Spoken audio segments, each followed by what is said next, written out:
All right, hello everybody. Welcome back to the channel for another round of You Asked, and I am going to answer because I can make things up without a script. Let's begin. Here we go. This comes from Ash Photographic. Thanks, sir. Valuable content with your usual sparkling delivery. That is a good way to start any question or comment. Would you advise us, mere mortals, should we ever stumble into the budget to do so, to use NDs on the windows to knock the stuffing out of front-lit background? I saw it done on a mega budget feature years back while the DOP fumed he'd been betrayed by production and locations.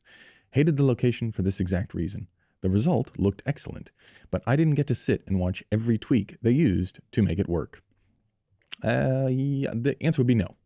I would never advise that. I would say that that is the last resort. And the reason that it's the last resort, it is by far the most intensive for work, and therefore the largest in variables, because so many things can be screwed up, that the chance that you just plop into a location knowing it's going to be front lit in the background, and then you're just going to ND every single window in the shot. Usually it's a big setup. If you have to ND things, it's going to be big. There's going to be lots of variables to screw up. What you want to eliminate, especially if you're not good at cinematography, if you're not good at cinematography, then you can't see out into the future. If you can't see out into the future and see all of the problems and solve them ahead of time, the last thing that you want to be doing is dealing with variables on set on the day that can go wrong, right? That's what you're trying to do in pre-production, is eliminate all of those things. And you think to yourself, well, I am eliminating something in pre-production by saying to the crew, we are going to ND all of those windows, right? You are eliminating a problem. You're only eliminating that problem in your head. In reality, you've just created a whole cluster of very difficult problems to solve for everyone else. And you think, well, that's not my problem, that's theirs. Except it is your problem, because everybody's problems in lighting, in grip, and in camera end up being your problem. And what you don't want to do while you're juggling 17 different things on how to make a shot look nice is going, why do the windows look horrendous? Even though I said we would ND them.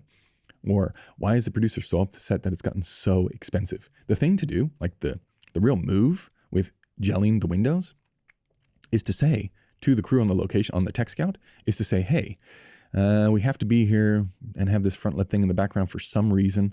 You're trying to get the production, or you're trying to get the first AD or someone to change schedules or to change locations. Like, you're trying to lean into it. The way to lean into it and to have the most efficiency is to say, well, I guess we don't have to change schedules, or we don't have to change locations if we can gel the windows. I was like, gelling the windows is like, it's not the threat, but it's like the carrot that you put out in front, and everyone goes like, oh, that's a solution. Now, in your head, you know, and the seasoned producer who's in the corner, like with the iPad doing the budget, they'll know as well. They'll hear gelling the windows and they'll go, oh my God, that's going to be expensive. It's expensive because it takes a long time to do. It's expensive because you got to get the gels, all of those things. It's way more expensive sometimes than just saying, why don't we just shoot at a different time of day? Or why don't we change the orientation inside the room or something? There's always a cheaper solution than that. So if you say that's what you want to do, everyone goes, yeah, that's a great idea. Looks like we've solved the problem. And then the thing blows out in budget terms. And it's like, is there any other solutions that we have? And you go, in fact, there is. What if we shoot at another location? Or what if we shoot at a different time of day?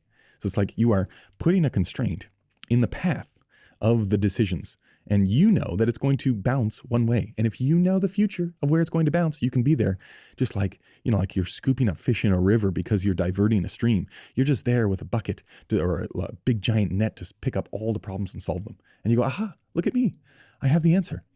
We shouldn't gel the windows. We should completely change the schedule, all because that's what I wanted to do in the beginning, but no one would listen to me because they thought it was not a big deal. Right now, that's valuable to you because hopefully, in the end, if you have any idea what you're talking about, you end up getting a better product. You end up getting a better shot, which people see as getting a better shot and doing it by problem solving. If you do those things and you are constructive and cheerful on set, guess who wants you back? Everybody. That's a good thing, because then that means you get more jobs in the future. So I would say my thing would be to never, ever actually want to ND gel windows. Ever, ever, ever. But I would definitely say in a tech scout, like, oh, here's an idea. Here's how we could easily solve this if we don't have the budget for lighting, because normally you could, depending on the location, you can generally get around this by bringing up all of the ambient relative to whatever that window is producing. That also costs money. The question is, which costs more money? which is going to take longer to set up, which is going to have more flexibility. And if they say, like imagine that you were on some mega budget feature and they said, okay, let's gel the windows. I would be like, oh my God. Like they said, yes. I know the more variables you add, even if everyone is doing their absolute best and you've got the greatest crew to have ever walked the face of the earth, things are going to go wrong on set, or they're going to go much slower. And there's nothing worse as a cinematographer than, like the first shot of the day, first setup, everyone's relaxed, good vibes. About 10 o'clock in the morning, okay, we're moving a little bit slower than we thought. Okay, lunchtime comes around, it's like, oh my God, we are 6 setups behind. This is a disaster of a day. All the pressure starts coming on the director. The director starts to feel that pressure, and out comes a little bit of anger, a little rage.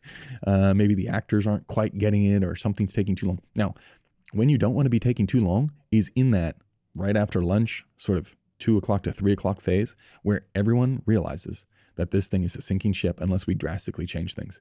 And you know what's going to happen? Much like haze or anything that sounds like a great idea in the cool, calm seas of pre-production, is that's going to be the first thing. Like if you're waiting 15 seconds for haze to settle, right now, when we're talking and you're watching this, you're like 15 seconds. That's nothing.